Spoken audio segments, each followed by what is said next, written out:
पुलकामुको राजा होता महाथोर, तयाची पत्नी होती सुंदर.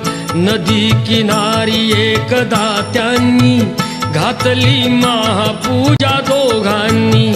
आले एक नौका त्याच मार्गानी, नाव भरलेली पूर्ण द्रव्यानी. होती व्यापारी साधू बाण्याची, रीत पाहण्यास आला पूजनाची. उल्कामुक त्यास बोले ऐकावे, व्रत नारायणाचे आचरावे.